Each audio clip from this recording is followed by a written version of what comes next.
اللہ تبارک و تعالی خود عظیم ہے، سب سے بڑے ہیں، اور بڑے کی یہ شان ہے کہ وہ بڑی چیز کی قسم کھاتا ہے۔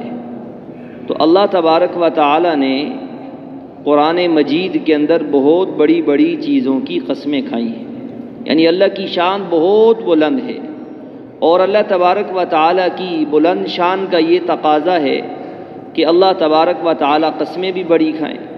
اس لیے اللہ تبارک و تعالی نے سورہ تین کے اندر قسمیں کھا کر انسان کی عظمت کو بیان کیا۔ والتین، قسم ہے تین کی، وطور سینین، اور طور سینہ کی، اور امن والے شہر کی۔ یہ تین قسمیں کھانے کے بعد اللہ پاک نے فرمایا کہ انسان کو اللہ تبارک و تعالی نے بہترین شکل و صورت کے اندر پیدا فرمایا، کہ انسان کو اللہ تبارک و تعالی نے بہترین شکل و صورت کے اندر پیدا فرمایا۔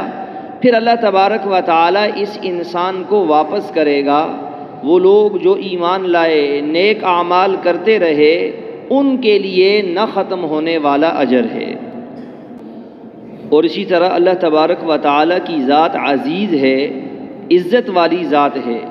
تو اللہ تبارک و تعالی نے انبیاء کرام کو اور صحابہ کرام کو عزت والی صفات سے نوازا، اور صفات میں بعض صفات ایسی ہیں کہ انسان جب ان صفات کو حاصل کر لیتا ہے، اللہ تبارک و تعالی ان صفات کی وجہ سے انسان کو بھی عظمت والا بنا دیتا ہے۔ صفات بہت زیادہ ہیں، ان صفات میں سب سے بڑی صفت وہ کلمے والی صفت ہے، اور یہ ہے لا الہ الا اللہ محمد الرسول اللہ۔ اور اس صفت کا مقصد یہ ہے کہ ہم اپنے دلوں سے فاسد اور غلط یقین کو نکال کر اللہ تبارک و تعالی کی ذات عالی سے ہونے کے یقین کو اپنے دلوں کے اندر راسخ کر دیں۔ اللہ تبارک و تعالی قرآن میں فرماتے ہیں کہ جو شخص اللہ تبارک و تعالی کے سامنے کھڑا ہونے سے ڈر گیا، اللہ تبارک و تعالی اس کے لیے ہر ضیق سے، ہر تنگی سے راستہ نکالتے ہیں، اور اسے وہاں سے روزی دیتے ہیں جہاں سے اس کا وہم و گمان بھی نہیں۔ اور دوسری جگہ فرمایا کہ جو اللہ کی ذات پر توکل کرتا ہے، اللہ اس کے لیے کافی ہو جاتے ہیں۔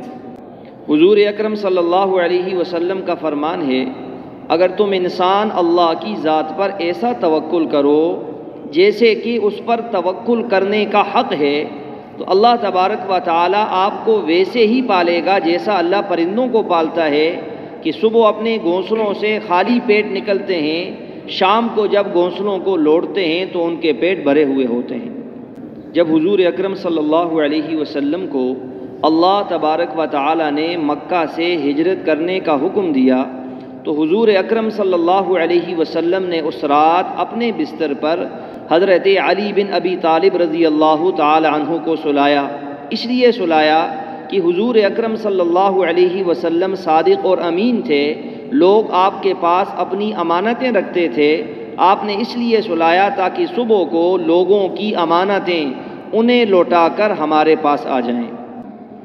تو جب حضور اکرم صلی اللہ علیہ وسلم کے قتل کرنے کا کفار مکہ نے، قریش نے ارادہ کیا، تو انہوں نے پلان ایسے بنایا کہ بہت سے قبائل اکٹھے ہو کر ایک ہی وقت میں حضور اکرم صلی اللہ علیہ وسلم پر حملہ کر دیں گے، تاکہ اس سے آپ علیہ السلام شہید ہو جائیں۔ ایک آدمی مارے گا تو اس کو اس کے بدلے میں قتل کیا جائے گا۔ اس لیے انہوں نے منصوبہ بنایا کہ سارے قبائل اکٹھے ہو کر ایک ہی وقت میں حضور اکرم صلی اللہ علیہ وسلم پر حملہ کریں گے، اس سے وہ شہید ہو جائیں گے۔ چنانچہ اس ارادے سے وہ حضور اکرم صلی اللہ علیہ وسلم کے دروازے پر اکٹھے ہوئے۔ اللہ نے اپنے نبی کو نکلنے کا حکم دیا، آپ نے حضرت علی کو بستر پہ سلایا، اور حضور اکرم صلی اللہ علیہ وسلم وہاں سے نکلے۔ اللہ نے اپنے امر سے ان کفار مکہ پر نیند طاری کر دی۔ تو حضور اکرم صلی اللہ علیہ وسلم نے مٹی ریت ہاتھ میں لی اور ان کفار کی طرف پھینکی، اللہ نے وہ سب کی آنکھوں میں پہنچا دی، اور حضور اکرم صلی اللہ علیہ وسلم حضرت ابو بکر صدیق رضی اللہ تعالی عنہ کو لے کر وہاں سے روانہ ہوئے، یہاں تک کہ غار ثور میں پہنچے۔ اور کفار مکہ جب حضور کے گھر میں اندر داخل ہوئے تو دیکھا بستر پر حضرت علی ہیں رضی اللہ تعالی عنہ، تو ان سے پوچھا کہ حضور اکرم صلی اللہ علیہ وسلم کہاں ہیں؟ تو انہوں نے فرمایا وہ تو نکل گئے ہیں۔ آپ صلی اللہ علیہ وسلم کا پیچھا کرتے ہوئے وہ لوگ کفار مکہ غار ثور پر پہنچ گئے، تو حضور اکرم صلی اللہ علیہ وسلم اور حضرت ابو بکر صدیق غار کے اندر موجود ہیں۔ تو حضرت ابو بکر صدیق نے عرض کیا اللہ کے نبی صلی اللہ علیہ وسلم اگر یہ کفار اپنے قدموں کی طرف دیکھ لیں گے تو ہم نیچے موجود ہیں۔ تو آپ نے فرمایا اے ابو بکر تمہارا کیا گمان ہے ان دو شخصوں کے بارے میں جہاں تیسرا اللہ ہوتا ہے؟ مت گھبراؤ، اللہ ہمارے ساتھ ہیں۔ کلمے کا دوسرا جز ہے محمد الرسول اللہ صلی اللہ علیہ وسلم۔ اس جز کا مقصد کیا ہے کہ ہم حضور اکرم صلی اللہ علیہ وسلم کی کامل اتباع کریں، صورت میں، سیرت میں، چلنے میں، اٹھنے بیٹھنے میں حضور اکرم صلی اللہ علیہ وسلم کی اتباع ہو، اور اللہ نے ہمیں اس کا حکم دیا ہے۔ اور قرآن میں اللہ پاک فرماتے ہیں ما آتاکم الرسول فخذوہ، جو تمہیں اللہ کا رسول دے اسے لو، اور جس چیز سے منع کرے اس چیز سے اپنے آپ کو بچاؤ۔ اور حدیث مبارکہ کے اندر آتا ہے کل امتی یدخلون الجنہ، میری ساری کی ساری امت جنت میں جائے گی مگر جس نے انکار کیا۔ صحابہ نے عرض کیا یا رسول اللہ صلی اللہ علیہ وسلم انکار سے کیا مراد ہے؟ تو آپ نے فرمایا جس نے میری اطاعت کی وہ جنت میں جائے گا، اور جس نے میری نافرمانی کی گویا اس نے انکار کیا۔ حضرت عمر بن خطاب رضی اللہ تعالیٰ عنہ بیت اللہ کا طواف کر رہے تھے، تو طواف کے دوران انہوں نے حجر اسود کو دیکھا، حجر اسود کو چوما اور کہنے لگے اے حجر اسود تو ایک پتھر ہے، نہ تیرے اندر نفع ہے نہ نقصان ہے، تو کسی کو نفع بھی نہیں دیتا نقصان بھی نہیں دیتا، لیکن میرے نبی نے تمہیں چوما ہے، اگر میرے نبی نے تمہیں نہ چوما ہوتا تو میں کبھی بھی تمہیں نہ چومتا، میں تمہیں اس لیے چوم رہا ہوں کہ میرے نبی نے چوما ہے، نبی کی سنت ہے۔ اور نماز خشوع و خضوع والی ہو، یعنی نماز کے باہر کی جو زندگی ہے وہ بھی نماز کے مطابق ہو۔ جیسے ہم نماز کے اندر پابند ہوتے ہیں ایسے ہی نماز سے باہر والی زندگی کو بھی پابندی کے ساتھ گزاریں۔ اللہ نے قرآن میں فرمایا کامیاب ہو گئے وہ مومن جو خشوع و خضوع کے ساتھ نماز پڑھتے ہیں، یعنی اور اللہ کے نبی صلی اللہ علیہ وسلم نے فرمایا صلو کما رأیتمونی اصلی، نماز اس طرح پڑھو جیسے مجھے نماز پڑھتے ہوئے دیکھو۔ ایک صحابی رسول ہیں ابو معلق رضی اللہ تعالی عنہ، وہ سفر میں جا رہے تھے اور ان کے پاس ساز و سامان تھا کہ ڈاکوؤں نے انہیں روک دیا اور انہوں نے کہا کہ میرا سارا سامان لے لو، مجھے چھوڑ دو۔ ڈاکوؤں نے کہا کہ پہلے تمہیں قتل کریں گے بعد میں تمہارا سارا سامان لیں گے۔ انہوں نے عرض کیا کہ مجھے چھوڑ دو، تو ڈاکوؤں نے انہیں نہیں چھوڑا۔ انہوں نے فرمایا کہ مجھے 2 رکعت نماز پڑھنے کی اجازت دے دو، تو ڈاکوؤں نے کہا کہ نماز پڑھنے کی اجازت بھی نہیں ہے۔ بار اصرار کیا تو باقی ڈاکوؤں نے کہا کہ اسے چھوڑ دو تاکہ یہ نماز پڑھے۔ جب انہوں نے نماز پڑھی اور وہ جب سجدے میں گئے تو انہوں نے اللہ تبارک و تعالیٰ کی تعریف کی، یا ودود یا ودود، یا ذل عرش المجید، یا فعال لما یرید۔ انہوں نے اللہ تبارک و تعالیٰ کی تعریف کی، تو اتنے میں ایک گھڑ سوار وہاں پر حاضر ہوا، اور جب اس نے دائیں طرف سلام پھیرا تو وہ گھڑ سوار وہاں موجود تھا، اور جب بائیں طرف سلام پھیرا تو اس گھوڑے سوار نے اس ڈاکو کو قتل کر دیا تھا۔ تو اس نے پوچھا کہ تو کون ہے؟ تو اس نے کہا میں 4تھے آسمان کا فرشتہ ہوں، جب تم نے نماز میں یا ودود کہا تو آسمان میں حرکت طاری ہو گئی، اور جب تم نے یا ذل عرش المجید کہا تو اس حرکت کے اندر مزید اضافہ ہو گیا، جب تم نے اغثنی کہا کہ میری مدد کرو تو اللہ نے مجھے فوراً تمہاری مدد کے لیے بھیج دیا، یہاں تک کہ میں نے اس ڈاکو کو قتل کر دیا۔ اس کے ساتھ علم ہے، علم کا مقصد یہ ہے کہ ہم اللہ کو پہچان کر اللہ کی عبادت کریں، جہالت کے ساتھ اللہ کی عبادت نہ ہو، علم کے ساتھ اللہ کو پہچان کر اللہ کی عبادت کریں۔ اللہ نے قرآن کے اندر علم والوں کی تعریف فرمائی کہ علم حاصل کرنے والے لوگ اور علم کی محنت میں لگے ہوئے لوگ اور وہ لوگ جو علم سے دور ہیں دونوں آپس میں برابر نہیں ہو سکتے۔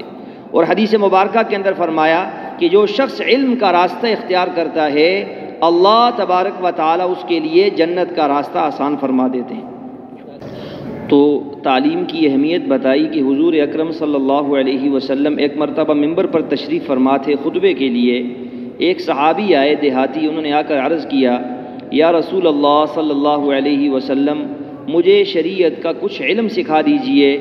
آپ صلی اللہ علیہ وسلم ممبر سے نیچے اترے اور اسے اس کا مسئلہ سمجھایا، پھر دوبارہ حضور اکرم صلی اللہ علیہ وسلم ممبر پر تشریف لائے اور آپ نے خطبہ دیا۔ الذكر، كيف يكون لساننا دائما رطب بذكر الله؟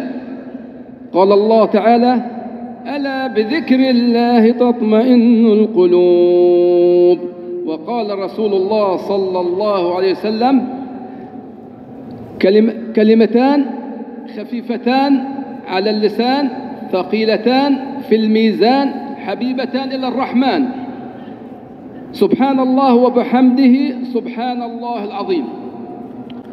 اس کے ساتھ ہم اللہ تبارک و تعالیٰ کا ذکر کریں کہ ہماری زبان ہر وقت اللہ کے ذکر سے تر و تازہ رہے۔ اللہ تبارک و تعالیٰ قرآن پاک میں فرماتے ہیں کہ غور سے سنو، اللہ کے ذکر کے اندر ہی دلوں کا اطمینان ہے۔ اور آپ صلی اللہ علیہ وسلم نے فرمایا، دو کلمے ایسے ہیں جو اللہ کو بہت محبوب ہیں اور زبان پر ادائیگی میں بہت آسان ہیں، لیکن ترازو کے اندر بہت زیادہ وزنی ہیں۔ وہ کلمے کیا ہیں؟ سبحان اللہ و بحمدہ سبحان اللہ العظیم۔ حضرت خالد بن ولید رضی اللہ تعالیٰ عنہ کفار کے جمگھٹوں کے اندر گھس جاتے تھے انہیں قتل کرنے کے لیے، اور ڈرتے نہیں تھے۔ بعض صحابہ نے عرض کیا کہ اے خالد، آپ ان لوگوں سے ڈرتے کیوں نہیں ہیں؟ یہ تو تعداد میں بہت زیادہ ہوتے ہیں، آپ اکیلے ہیں۔ تو انہوں نے فرمایا کہ یہ لوگ مردے ہیں۔ اللہ کے نبی نے فرمایا ہے کہ جو لوگ اللہ کا ذکر کرتے ہیں وہ لوگ زندہ ہیں، اور جو لوگ اللہ کا ذکر نہیں کرتے وہ مردہ ہیں۔ یہ لوگ تو اللہ کا ذکر کرتے نہیں ہیں، یہ لاشیں ہیں زندہ، ان کے جسم تو ہیں لیکن اندر روحیں نہیں ہیں، یہ مردے ہیں سارے کے سارے، اس لیے مردے مجھے کیا نقصان پہنچائیں گے۔ اس کے ساتھ ساتھ مسلمانوں کا اکرام بھی کرنا اور ان سے محبت بھی کرنا۔ مسلمان کا اکرام اور اس سے محبت یہ بہت ضروری ہے، اور فرمایا کہ مسلمان وہ ہے کہ جو اللہ کی محبت میں مسکینوں کو، فقیروں کو، یتیموں کو کھانا کھلاتا ہے۔ اور پھر فرمایا کہ ہم مسلمانوں کے حقوق ادا کریں اپنی طرف سے، اور اپنے حقوق کا مطالبہ مسلمانوں سے نہ کریں، انسانوں سے نہ کریں، بلکہ اپنے حقوق کا مطالبہ اللہ سے کریں۔ تو فرمایا کہ مومن وہ ہے کہ جو اپنے لیے پسند کرے تو اپنے بھائی کے لیے بھی پسند کرے۔ وہ مومن نہیں ہے کہ جو اپنے لیے کوئی چیز پسند کرے اور اپنے بھائی کے لیے پسند نہ کرے۔ جس چیز کو اپنے لیے پسند کرتا ہے اسے اپنے بھائی کے لیے بھی پسند کرے، اور جسے اپنے لیے ناپسند کرتا ہے اسے اپنے بھائی کے لیے بھی ناپسند کرے۔ حضور اکرم صلی اللہ علیہ وسلم کی خدمت میں ایک مسافر حاضر ہوا اور وہ بھوکا تھا۔ آپ صلی اللہ علیہ وسلم نے اپنے سارے گھروں میں خادم بھیجا، کسی گھر سے بھی کھانا نہیں ملا۔ ایک ایک گھر میں خادم گیا لیکن کسی گھر سے بھی کھانا نہیں ملا۔ آپ صلی اللہ علیہ وسلم نے مجمع میں صحابہ سے اعلان کیا، یہ اللہ کے رسول کا مہمان ہے، کون اس کی خدمت کرے گا؟ تو ایک انصاری کھڑے ہوئے اور وہ اس مہمان کو اپنی سواری پر بٹھا کر اپنے گھر لے گئے، اور اپنی بیوی سے پوچھا کہ گھر میں کھانے کے لیے کچھ ہے؟ اس نے کہا اپنے کھانے کے لیے کچھ بھی نہیں ہے، صرف بچوں کے لیے تھوڑا سا بچا ہوا ہے۔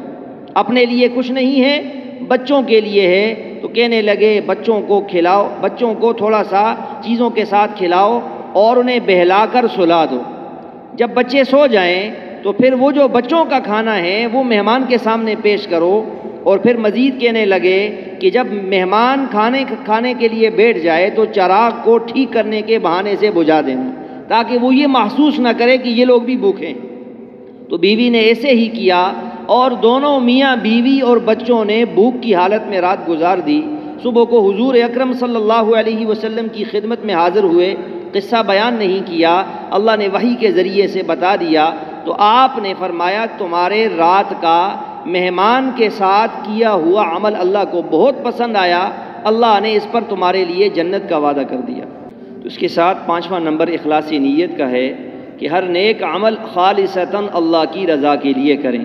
اللہ قرآن میں فرماتے ہیں کہ وما امروا الا ليعبدوا اللہ، انسانوں کو اللہ نے حکم اس بات کا دیا ہے کہ وہ سوائے اللہ کے کسی اور کی عبادت نہ کریں، اور یکسوئی کے ساتھ اللہ کی عبادت کریں، اور نماز قائم کریں، اور یہی مضبوط دین ہے۔ ایک صحابی رسول نئے نئے مسلمان ہوئے اور وہ حضور اکرم صلی اللہ علیہ وسلم کے ساتھ ایک غزوے کے اندر شریک ہوئے، تو اس غزوے میں آپ صلی اللہ علیہ وسلم نے اسے غنیمت کے مال کے لیے غنیمت کے مال پر نگہبان بنا دیا۔ تو آپ صلی اللہ علیہ وسلم نے جب بعد میں غنیمت اکٹھی ہوئی تو سب کو حصہ دیا، اس میں اس کا بھی حصہ الگ کیا گیا، تو اس نے حصہ لینے سے انکار کر دیا۔ آپ صلی اللہ علیہ وسلم نے فرمایا کہ تم حصہ کیوں نہیں لیتے؟ تو وہ کہنے لگا میں نے حصہ لینے کے لیے آپ کے ہاتھ پر بیعت نہیں کی تھی۔ آپ نے فرمایا کہ بیعت کیوں کی تھی؟ اس نے عرض کیا کہ میں نے بیعت اس لیے کی تھی تاکہ میں اللہ کے راستے میں شہید ہو جاؤں۔ تو آپ صلی اللہ علیہ وسلم نے فرمایا اگر تو اپنی بات کے اندر سچا ہے تو اللہ تبارک و تعالیٰ تمہاری اس بات کو، تمہاری چاہت کو ضرور پورا کریں گے۔ اگلے مارکے کے اندر وہ حضور اکرم صلی اللہ علیہ وسلم کے ساتھ شریک ہوا، یہاں تک کہ شہید ہو گیا۔ صحابہ کرام نے اس کے جسم کو اٹھایا تو کہنے لگے یہ تو وہی ہے۔ اللہ کے نبی نے فرمایا کیا یہ وہی ہے؟ صحابہ نے عرض کیا یا رسول اللہ جی ہاں یہ وہی ہے۔ آپ نے فرمایا اس نے اللہ کے ساتھ کیا ہوا وعدہ سچا کر دکھایا، اللہ نے اس کے ساتھ کیا ہوا وعدہ سچا کر دکھایا، یہ شہید ہے اور میں اس پر گواہ ہوں، اللہ کا نبی میں اس پر گواہ ہوں۔ آپ صلی اللہ علیہ وسلم چھٹی صفت جو ہے وہ دعوت اللہ ہے، یعنی خالصتاً اللہ کی رضا کے لیے لوگوں کو بلانا۔ شیخ نے فرمایا ہم سب نیت کریں کہ ہم جس کو بھی دعوت دیں گے تو خالص اللہ کی رضا کے لیے دعوت دیں گے۔ اللہ قرآن میں فرماتے ہیں اس سے بہتر بات کس کی ہو سکتی ہے کہ جو لوگوں کو اللہ کی طرف بلائے اور نیک عمل کرے اور کہے کہ میں ایک عام مسلمان ہوں، اور ساتھ حدیث مبارکہ میں فرمایا کہ میری طرف سے اگر تمہارے پاس ایک بھی آیت پہنچتی ہے تو تم اسے لوگوں تک پہنچاؤ۔ اور آپ نے فرمایا کہ بنی اسرائیل کی روایتوں کو نقل کیا کرو لیکن میری طرف جھوٹ کی نسبت نہ کیا کرو۔ جس شخص نے حدیث بیان کرنے میں میری طرف جھوٹ کی نسبت کی اس کا ٹھکانہ دوزخ۔ حضور اکرم صلی اللہ علیہ وسلم ایک مرتبہ راستے میں جا رہے تھے، آپ نے ایک اعرابی کو دیکھا، آپ نے اس سے پوچھا کہ کہاں جا رہے ہو؟ اس نے کہا اپنے مال کے پاس، اپنی اولاد کے پاس۔ تو آپ صلی اللہ علیہ وسلم نے اسے دعوت دی کلمے کی کہ تم کلمہ پڑھو اور اس بات کی تصدیق کرو کہ میں اللہ کا نبی ہوں۔ اس نے کہا اس بات کی اور کون تصدیق کرتا ہے آپ کے ساتھ؟ تو آپ نے دیکھا قریب ایک درخت تھا، آپ نے اس درخت کی طرف اشارہ کیا، وہ درخت سیدھا حضور کی خدمت میں آیا اور 3 مرتبہ اس نے حضور کی نبوت کی گواہی دی۔ جب 3 مرتبہ اس نے حضور کی نبوت کی گواہی دی تو اس پر وہ جو اعرابی تھا، دیہاتی تھا، وہ مسلمان ہو گیا اور کہنے لگا یا رسول اللہ صلی اللہ علیہ وسلم آپ مجھے اجازت دیجئے میں اپنے گھر والوں کے پاس جاتا ہوں، انہیں بھی ساتھ لے کے آتا ہوں، اگر وہ میرے ساتھ نہ آئے تو میں اکیلا ہی واپس آ جاؤں گا۔ تو فرمانے لگے جب حضور اکرم صلی اللہ علیہ وسلم مکہ چھوڑ کر مدینہ گئے تو مدینہ والوں نے حضور اکرم صلی اللہ علیہ وسلم کی نصرت کی، یہاں تک کہ اپنے بچوں کو بچیوں کو لے کے آ گئے۔ انہوں نے حضور اکرم صلی اللہ علیہ وسلم کی شان میں اشعار پڑھے اور وہ اللہ کے نبی کے دین کے مددگار بن گئے۔ ہم آپ کے پاس فلسطین سے آئے ہیں اور آپ کی محبت میں کہتے ہیں ہم یہاں پر آئے ہیں، اور بھی دنیا میں بہت سے ملک ہیں لیکن ہم فلسطین سے آپ کے پاس یہاں پاکستان میں آئے ہیں، آپ لوگوں کی محبت ہے ہمارے ساتھ، تو ہم آپ کو مل کر دین کی محنت کریں گے۔ اس لیے جیسے ہم نکلے ہوئے ہیں اللہ کے راستے میں دین کی محنت کے لیے، تو آپ حضرات بھی ارادے کریں انشاءاللہ 4 مہینے لگا کر ہم پوری دنیا میں دین کی محنت کے لیے جائیں گے۔ تو کون تیار ہے انشاءاللہ جی؟ انشاءاللہ مستعدین، ارفع ايديك، كل مستعد يرفع ايده۔ جو تیار ہے ہاتھ کھڑا کر لے انشاءاللہ جی۔ اللہ برکت عطا فرمائے جی۔